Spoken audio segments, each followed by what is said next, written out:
Welcome to number 1 news. This is Mallika. అది రాష్ట్ర స్థాయిలో ఉండే పెద్దల సభ, శాసన మండలి అంటారు. అక్కడ రాజకీయ నాయకులే కాదు, అనేక రంగాలలో విశేష ప్రతిభ కలిగిన వారు గవర్నర్ కోటాలో ఎమ్మెల్సీలుగా పంపిస్తారు. మండలి ఎన్నికల్లో పార్టీల ఎమ్మెల్యేలు తమ అభ్యర్థులను ఎన్నుకుంటారు. అలాగే టీచర్ల ఎమ్మెల్సీలు, గ్రాడ్యుయేట్ల ఎమ్మెల్సీలు ఉంటారు. అందరూ తమ తమ రంగాలలో తలలు పండిపోయిన వారే. అటువంటి పెద్దల సభ, శాసన మండలి మంగళవారం నాడు అసభ్య పదజాలానికి వేదిక అయింది.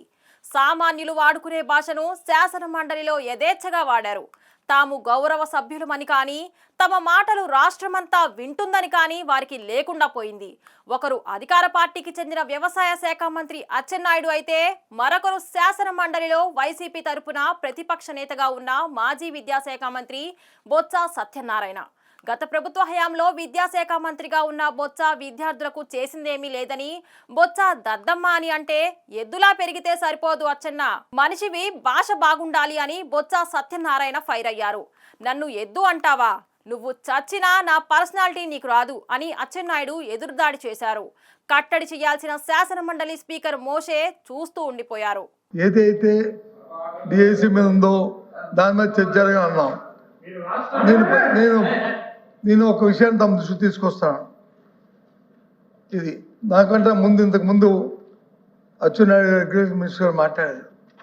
ఆయన మాట్లాడిన భాషను ఒకసారి చూడండి. ఆయన మాట్లాడుతూ బొత్స సత్యనారాయణ గారు దద్దమ్మ, మనిషి మనిషి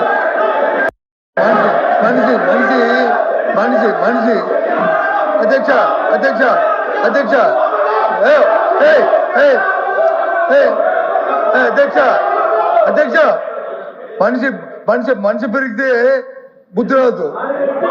ఎద్దులాగా వచ్చి ఎద్దులాగా ఎత్తితే మనకి వచ్చి తెలుతాడు రావు. భాష బాగోవాలి. ఎవడు దద్దమ్మో, ఎవడు అమ్మోతులాగా ఉన్నాడు, ఎవడు పరిపాలన చేస్తాడు, ఏ రైతులు వచ్చి ఎరువులు లేక వస్తున్నారు, ఏ రైతులు ఇబ్బంది పడతారు రాష్ట్రంలో, ఈ దద్దమ్మ వచ్చి తెలుస్తుంది. దయచేసి ఈ భాష మంచిది కాదు. ఈ సభలో, శాసనసభలో మంచిది కాదు. ఆ వాటిని విద్యార్థి చేయండి. ఏంటి ఇలాంటి భాషలు ఆడడానికి గౌరవంగా మాట్లాడాలి నేర్చుకోండి. గౌరవంగా మాట్లాడుకోండి. డిఎస్సి మీద జరగాలి. అంతేకాదు,